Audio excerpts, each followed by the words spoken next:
ക്രിസ്തുവിൽ സ്നേഹം നിറഞ്ഞവരെ, വിശുദ്ധ ഗ്രന്ഥത്തിലെ ഏറ്റവും ശക്തമായിട്ടുള്ള ശബ്ദങ്ങളിൽ ഒന്ന് നാം ഇന്ന് ശ്രവിക്കുകയാണ്. വിശുദ്ധ സ്നാപക യോഹന്നാന്റെ ശബ്ദം.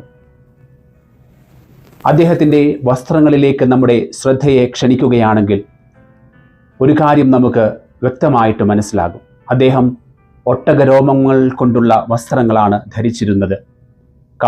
വെട്ടുകിളികളും കാട്ടുതേനുമായിരുന്നു അദ്ദേഹത്തിൻ്റെ ഭക്ഷണം.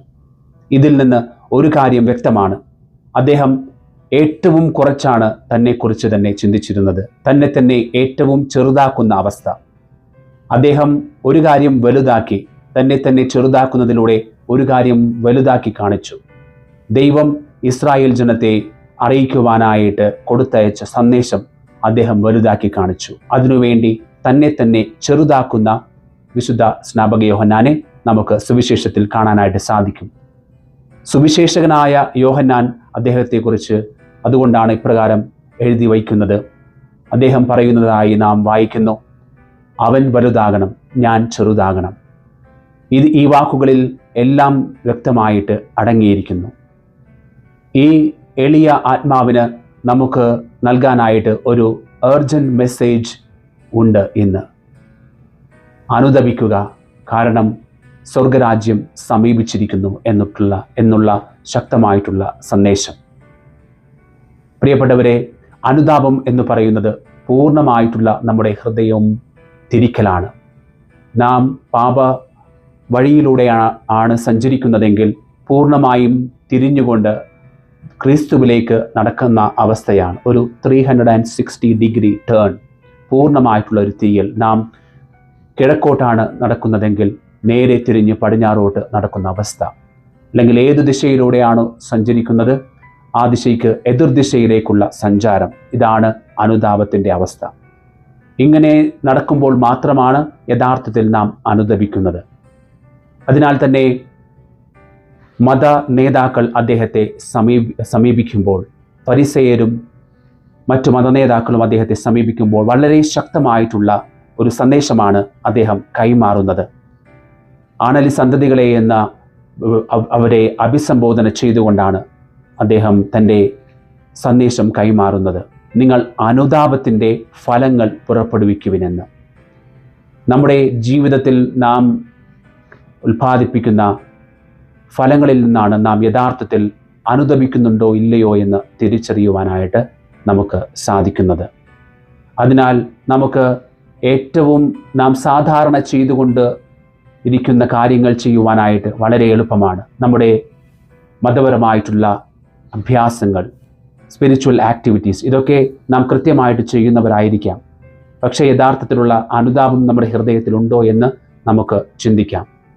ആ റുട്ടീൻ ആക്ടിവിറ്റീസ്, നമ്മൾ സാധാരണ ചെയ്യുന്ന നമ്മുടെ പ്രവൃത്തികളിൽ നാം എല്ലാവരും സംതൃപ്തരാണ്. എന്നാൽ സ്നാപക യോഹന്നാൻ ഇതുകൊണ്ട് സംതൃപ്തിപ്പെടുന്നില്ല.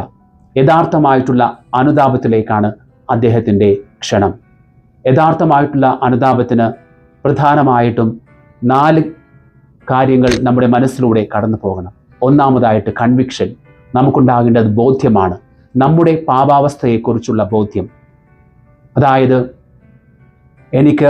ഞാൻ പലപ്പോഴും, അല്ലെങ്കിൽ നമ്മളിൽ പലരും ചെയ്യാനായിട്ട് ശ്രമിക്കുന്നത് നമ്മുടെ തന്നെ പാപങ്ങളെ നാം ന്യായീകരിക്കുവാനായിട്ട് ശ്രമിക്കുന്നു.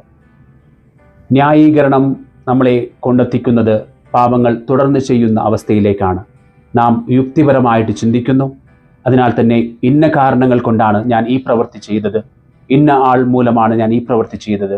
എന്നാൽ ആത്യന്തികമായിട്ട് നാം ചെയ്യുന്ന പാപത്തിന് ഉത്തരവാദികൾ നാം തന്നെയാണ്.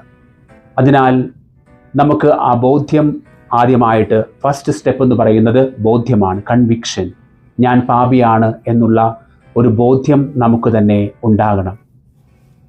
നമ്മൾ നമ്മെ തന്നെ ന്യായീകരിച്ചു കൊണ്ടിരുന്നാൽ ഒരിക്കലും നാം ആ യഥാർത്ഥമായിട്ടുള്ള അനുതാപത്തിലേക്ക് കടക്കുകയില്ല.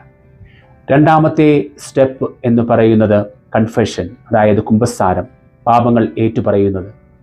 ഇത് അറിവില്ലാത്ത ഒരു ദൈവത്തെ നമ്മുടെ പാപങ്ങളെ അറിയിക്കലല്ല കുമ്പസാരം എന്ന് പറയുന്നത്. നേരെ മറിച്ച് നമ്മുടെ കുറ്റം നാം ദൈവത്തിൻ്റെ മുമ്പിൽ ഏറ്റുപറയുന്നു.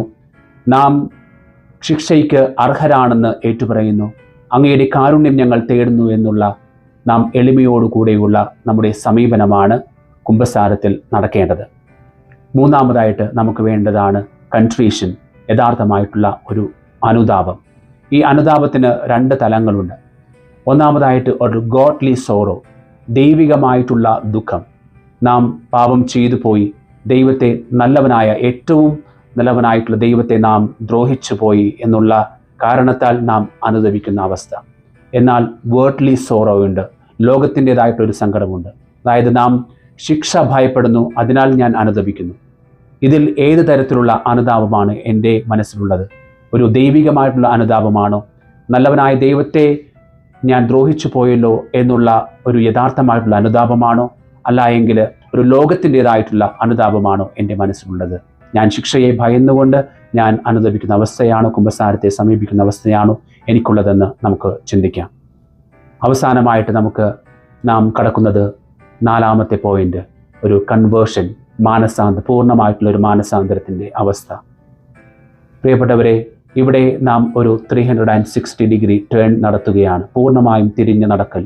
അതായത് അന്ധകാരത്തിലേക്കുള്ള ഒരു നടക്കലായിരുന്നു നമ്മുടേത്, പൂർണ്ണമായും തിരിഞ്ഞ് പ്രകാശമായ ക്രിസ്തുവിലേക്കുള്ള ഒരു നടത്തം.